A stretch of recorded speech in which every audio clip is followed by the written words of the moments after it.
When the top kill procedure to stop the BP oil disaster from getting worse was first announced, BP officials gave it a 60 or 70% chance of success. Unfortunately, it was clear by Saturday night that the top kill procedure was just the latest failure in a long line of failed attempts to plug the leak at the Deepwater Horizon rig. Well, after 3 full days of attempting top kill, we have been unable to overcome the flow from the well, so we now believe it's time to move on to the next of our options. Next of our options include a second shot at that whole containment dome thing. They're now calling it cut and cap, cutting the 21-inch kinked riser pipe with a saw that is studded with industrial diamonds. Great saw, unfortunate image for BP.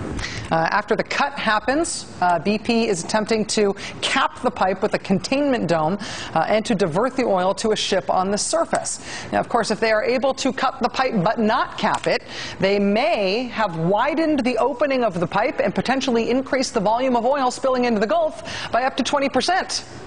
Problem not solved. But let's just say this cut and cap thing they're trying right now works. The cutting, the capping, all goes according to plan. A man-made disaster addressed with man-made techniques. Then nature comes along. Today is the official start of hurricane season. If a big storm were to hit in the region where a ship was receiving diverted oil from the containment dome, that ship would have to unhook itself from that containment dome and get out of the storm's way. The dome would hopefully stay put during the storm, but at that point we'd be back to the oil just leaking into the sea freely again. And that brings us back to square one, stopping the leak, not just diverting the oil. From the start, BP and the government have told us that the light at the end of the tunnel, the very last fail-proof rescue, would be these relief wells that BP started drilling in early May. Yes, the wells would take about 3 months to finish. Yes, the process has been described as hitting a dinner plate from 2 miles away. Yes, oil would continue to spill into the Gulf until August. They have to dig deeper than the well itself and then intercept the oil flow beneath the seabed. But at the very least, we know those relief wells will work, right? All hail the relief wells. You're looking at potentially 90 days before you ultimately get to what is the ultimate solution here, and that's a relief well. The ultimate solution is to drill a relief well. Well, the backstop, and always the backstop, will be the relief well in August. There's no doubt that the ultimate solution is a relief well. We always knew that the relief well was the permanent way to close this.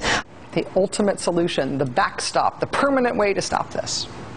After the 1979 Ixtoc oil spill, the same relief well techniques were employed as the ones that BP is using today, because oil disaster response technology hasn't advanced much in 30 years. The Ixtoc relief well solution took 9 months. Last year's Montara spill off the northwest coast of Australia proved similarly vexing. The first 4 attempts at a relief well there failed. It was only attempt 5 that succeeded with the relief well there. One of the failed attempts there started a fire that destroyed one of the drilling rigs on site. Today, the president-elect of the American Association of Petroleum Geologists said for the BP oil disaster, it is, quote, almost a certainty that the initial attempt at the relief well will be a failure. To intercept the damaged well, he said, quote, what you're doing is trying to intersect a well bore that is probably roughly a foot across with another well that is about a foot across. It would be like winning the lottery to get it on the first shot. So when you hear relief wells described as the ultimate solution to the BP disaster, the word ultimate really just means it's the last thing we know how to do. It's our ultimate try at stopping this. It's not like it's easy or a sure bet. If it fails, if nothing works, then presumably we just wait. We wait for the borehole to collapse or for the well to finish itself off by gushing all its oil to the point where the pressure drops. If it sounds like even the ultimate solution isn't really a surefire solution, you are starting to get the idea of just how disastrously unsafe underwater drilling is now and always has been. Joining us now is NBC News Chief Environmental Affairs Correspondent Ann Thompson, who joins us again from southern Louisiana. Ann, thank you very much for being back on the program. Hi, Rachel. So relief wells have been described to us as the sure bet here.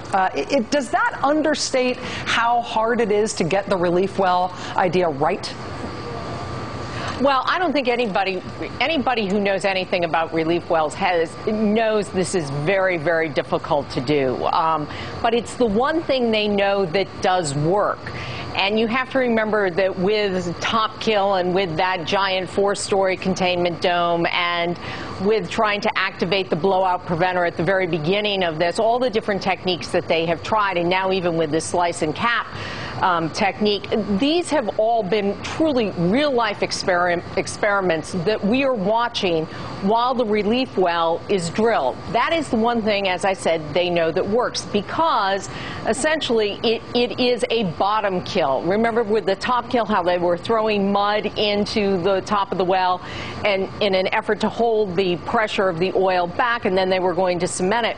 With the relief well, what they do is they drill down to the bottom of the well, and it is there that they put in the heavy drilling mud, and then they follow it with cement.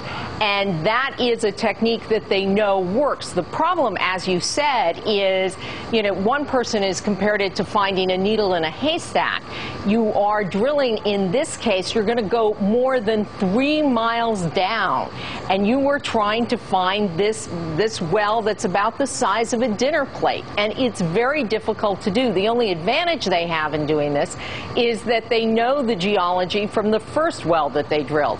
The other thing that has happened, Rachel, is because it is so difficult, the Obama administration ordered BP not just to start one relief well, but to drill a second one as well in case they don't make it the connection with the first relief well. And speaking on June 1st at the start of hurricane season, in the event of a hurricane in this region, what happens if, say, the relief well is still being drilled? What happens if that slice and cap containment dome is still hooked up to a ship out in the Gulf sucking up the oil and a hurricane comes along?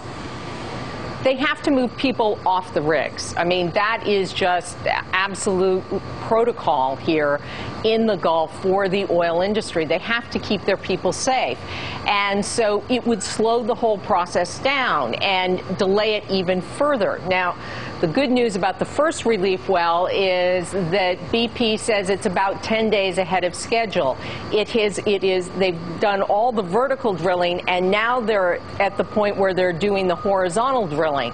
And it is about 12,000 feet down, and it has to go 18,000 feet down. So it's 10 days ahead of schedule, which is good, because if there is a tropical depression, if there is even a hint of a tropical storm or hurricane, all work will have to stop because they'll have to bring the people to shore until the storm passes. And we're about to head back down to the Gulf region just because we feel like we want to get closer to this story again. We've already taken one trip down there. Having spent these last few weeks there reporting, do you feel like people in the region share sort of stated optimism from the powers that be about the relief wells? Is there any optimism left?